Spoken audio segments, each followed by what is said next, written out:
Single dad sees hungry kids begging. What their mom tells him breaks his heart. Rain slicked the pavement outside the megamart, turning the parking lot into a grimy mirror reflecting neon signs and weary faces. Mark adjusted the strap of his worn grocery bag, the weight of his own struggles pressing down, bills piling up, the echoing silence of his two big apartments since Sarah left, the constant worry about providing for his 8-year-old daughter, Lily. He just needed milk and bread, a quick in and out. Then he saw them.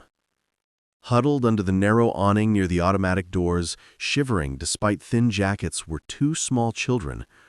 A boy, maybe 5, with eyes too large for his thin face, and a girl clinging to his arm, perhaps 3, her thumb in her mouth, eyes wide and watchful.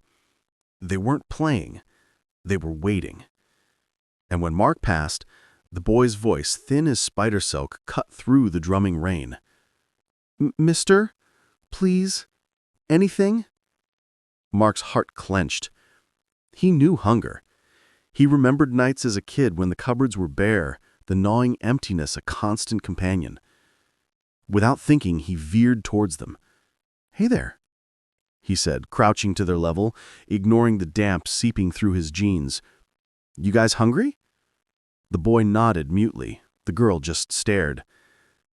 Mark rummaged in his nearly empty grocery bag, pulling out the only thing he had, a slightly squashed peanut butter and jelly sandwich he'd packed for his own lunch. He offered it. The boy's eyes lit up, but he didn't grab it. Instead, he looked towards the entrance to the store, then back at Mark, a flicker of something like fear in his eyes. Before Mark had asked, a woman rushed out, her face pale and etched with exhaustion that went bone deep. She wore a faded uniform from a fast food place, her hair escaping a messy bun. "Jamie! Ellie, get away from—" Her words died as she saw Mark holding the sandwich, saw her children's desperate hope. "Ma'am," Mark said gently, standing up, ignoring the damp seeping through his jeans. They looked cold, hungry. I had this." The woman's shoulders slumped, not in relief but in utter defeat. Tears welled, spilling over despite her obvious effort to hold them back. She didn't take the sandwich. She just looked at Mark, her voice cracking like dry twigs. I can't even feed them properly anymore. Not since—" She choked, glancing down at her children, then back at Mark, her eyes pleading for understanding, not judgment. "My husband, he walked out 2 months ago. Just gone. Left me with the rent, the bills, and these two." She gestured helplessly at Jamie and Ellie, who clung to her legs now. "I work double shifts, but it's never enough. The pantry ran out last week. I told them to wait here while I went in to ask for day-old bread, but—" Her voice broke completely. "I saw them begging. My babies begging." A sob escaped her. "I'm so sorry. I'm trying so hard."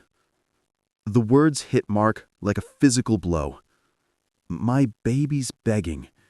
He saw not just strangers but a reflection of his own fears, the terror of failing his child, the crushing weight of responsibility with no safety net. But this woman, she was drowning. Her raw shame, her desperate love for her children, shining through the tears, shattered something inside him. He didn't hesitate. He thrust the sandwich towards her. "Here. Please take it." Then, acting on pure instinct, he turned back towards the store. "Wait here." He marched back into the megamart, his own meager list forgotten. He grabbed a basket. Milk, bread, peanut butter, jelly, apples, bananas, cereal, pasta, canned soup, cheese. He piled it high, ignoring the cost, ignoring the curious glances. He thought of Lily's face when he brought home groceries, the simple security of a full fridge.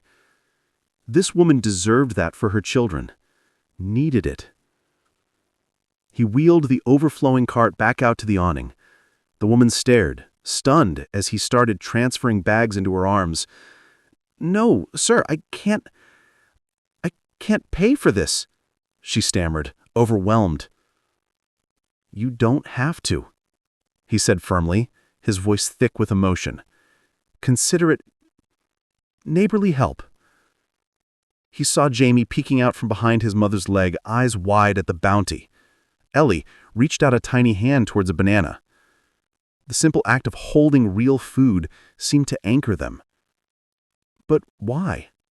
Anna whispered, tears flowing freely now, but mixed with disbelief and dawning hope. Mark met her gaze, thinking of Lily, thinking of the sheer fragility of it all. Because everyone deserves a chance. Because no kid should have to beg for food. And because maybe someone once helped my dad when he was down and I never knew. He paused, the rain soaking his hair. "What's your name?" "Anna," she breathed. "Mark," he replied. He pulled out his phone. "Anna, I run a small handyman business. Not much, but I know a landlord. A good one. Has a unit that just opened up. Rent-controlled. It's not much, but it's safe, stable. I'll call him right now, see if we can get you in. And my daughter, Lily. She's got clothes she's outgrown. Good stuff. Maybe your little ones could use them." Anna covered her mouth, her shoulders shaking with silent sobs of relief this time. Jamie cautiously took the banana Mark offered him, and Ellie finally pulled her thumb out to accept a small apple. The simple act of holding real food seemed to anchor them. Mark made the call. The landlord, an old friend, agreed instantly. As Anna, clutching groceries and her children, walked towards the bus stop with a new address scribbled on Mark's receipt, she turned back. "Thank you," she mouthed, her eyes holding a universe of gratitude. Mark watched them go, the rain washing over him. His own worries hadn't vanished. The bills were still there, but the crushing weight felt different. Lighter, somehow. He hadn't just given groceries. He'd offered dignity. He'd seen the abyss in Anna's eyes and thrown a lifeline, remembering his own past struggles not as a burden, but as a compass. Walking back to his car, he pulled out his phone and texted Lily. "Hey, sweetie. How about we make your famous mac and cheese tonight?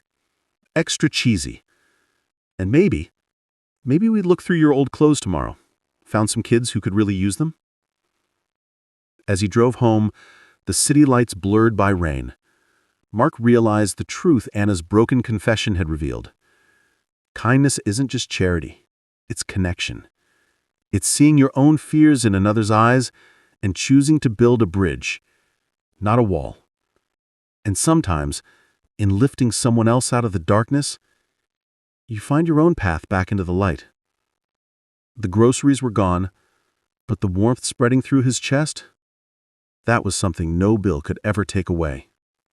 If you believe in kindness and a second chance, please like, share, and subscribe to ACA Storytells for more emotional stories.